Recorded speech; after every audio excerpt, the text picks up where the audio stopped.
Wala naman ang mga equipment dito. Para saan yan? Kinonvert ko kasi yung part ng condo ko para maging mini studio. Diba, alam mo naman, matagal ko ng hobby pag-stream. So, natigil lang dahil nga sa mga kasong hinahandle natin. Pero ngayon, gusto ko nang bumalik ulit sa paggawa ng online content. Wow! Ano namang magiging content ng stream mo?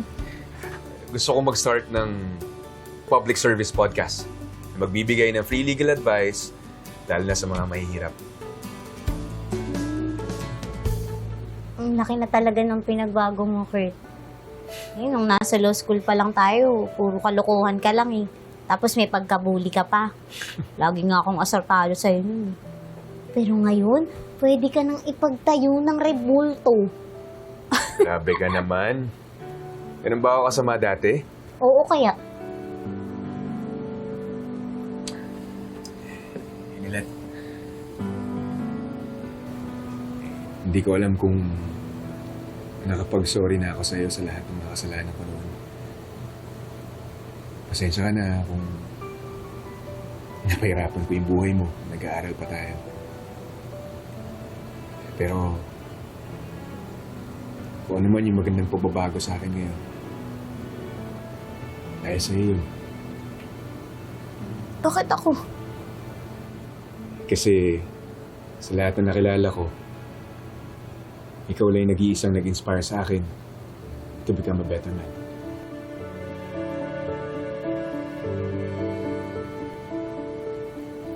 Ay, yan ka na naman, Kurt. Pinagtitripan mo na naman ako. Hindi ah. Hindi. Ang ibig ko lang sabihin, na-inspire ako dun sa advocacy mo na tumulong sa mga nasa laylayan. Gusto kong sundan yung example mo sa sarili kong paraan. Akala ko kung ano na. Bakit? Ano bang akala mo na gusto mong sabihin?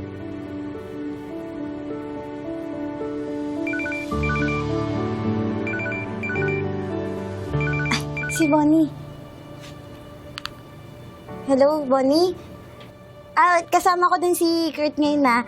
Si speakerphone kita para marinig ka din niya. Sa totoo lang, last week ko pa gustong tumawag sa inyo. Napanood ko sa news ang nangyari kay Ino. Sobra akong nagulat na siya pala ang pumatay kay Atty. Mer. Ako din nga eh. Hanggang ngayon, hindi pa rin ako makapaniwala. Saka sobrang nasaktan din ako. Kasi parang kapatid na yung turing ko sa kanya eh. Tapos siya pa pala yung killer ni nanay. Bonnie, how's everything there? Kamusta yung mama mo? Okay naman, Kurt. Maganda naman ang response ng mama dun sa kanyang latest treatment. Hopefully, mag-remission na siya after several more cycles of chemotherapy. Mabuti naman kung ganun. Lagi din namin pinagdadasal na gumaling na yung mama mo.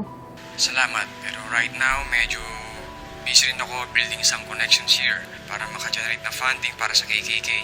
Nakausap ko yung head ng finance ng KKK. Medyo namang problema sila dahil mahina ang pasok ng mga grants and donations. Nag-worry ako na kung hindi tayo makahanap ng bagong donors, baka tuluyan na magsara ang KKK. Huwag mo na munang intindihin yun, Bonnie. Gagawa din kami ng paraan para makapag-raise ng funding for KKK. Mag-focus ka na lang muna sa mama mo. Salamat sa concern niyo. Wala yun. Ikaw pa ba? Basta mag-ingat ka dyan lagi ha. I miss you.